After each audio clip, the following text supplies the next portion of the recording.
Well, leading us off, a very interesting admission. You're beautiful. I saw your face in a crowded space. Those are the lyrics? You do know the lyrics. I do. Oh, wow. That's British singer and songwriter James Blunt. It was actually his biggest hit. And why is he saying it's all annoying? Because it is, right? Okay, we might not recognize it from this, because this is not what you remember him looking like when the song was a hit. But You're Beautiful, it was huge. It put him on the map. It was back in 2005. Launched his career now, but now he's saying there was some fallout from it being overplayed. Well, let's just play it one more time for giggles, okay? You're beautiful. You're beautiful. You're beautiful. It's true. You remember the song. Even the video here was a little annoying. He's standing there, in the snow, disrobing? Yeah. He's giving everything to this beautiful woman that he saw in a crowded space. And you know what? That's why the song was huge, but he is now saying it was a problem for his career because some of the, even the record company kind of pigeonholed him into this thing just marketing towards women. So then you're shutting out your 50% of your possible fan base. But it did well. Did well. And I love it. Still sticks. The song still sticks. Does it? And he also points out that marketing also painted him to be an insanely serious person, although he considers himself anything but. Blunt has a new album out and probably hopes does he now? It'll spawn a single half as successful as You're Beautiful. Don't be ashamed, James. Milk it as long as you can. If it doesn't work, you're welcome on this desk anytime. Boy, a lot of people got apologizing to do for a lot of songs. If this is the direction we're going to go. Joan Rivers, we got some news about her.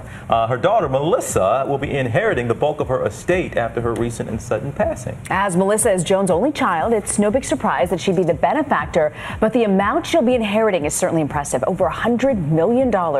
Joan, who had been performing just days before her death, had amassed quite a fortune, $75 million just in cash. That'll all go to Melissa as well, including her $35 million condo on New York's Upper East Side. Insider divulged also this info to us that said that Melissa's son Cooper will receive his own share of Joan's estate. The same source also stating that it's, of course, no consolation for losing their mother. Yeah, we talk about all this money, but they much rather have Joan back. And Halle Berry back in the news for her latest business venture. The Hollywood superstar is certainly no stranger to bearing some skin, so it's only fitting she'll launch her own lingerie label. Yes, the 48-year-old actress reviving a French luxury line named Scandal. But there's a twist. The lingerie is going to be sold at Target. I love that. For the very affordable price range of $7 to $18. Target. Well, Berry discovered the label while shopping in Paris, and after searching its history, researching it, she decided to relaunch it.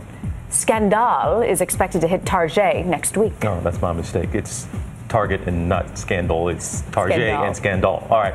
Fans of the web series Between Two Ferns got their first new episode since last high-profile guest interview, and that was President Obama. The Funny or Die series, hosted by Zach Galifianakis, continued with A-listers. This time it was Brad Pitt. And introduced Bradley Pitt.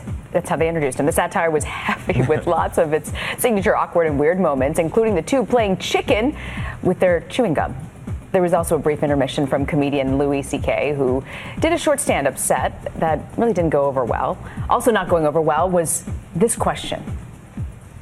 Tell me what it was like the first time that you laid eyes on Angelina. Was it like one of those classical love stories, like when, I don't know, when Ross first saw Rachel?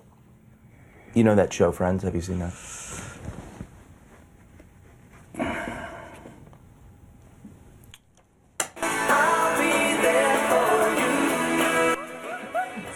That is awesome. Oh, Yes. You might recall Pitt used to be married to Rachel from Friends, Jennifer Aniston, that is, before Angelina, and he played it off pretty well. Okay, I can't tell if the guests are actually just playing into it or some get uncomfortable and it gets awkward. Oh, come on. Come on. Okay. They knew it was coming. Brad was having a good time with it.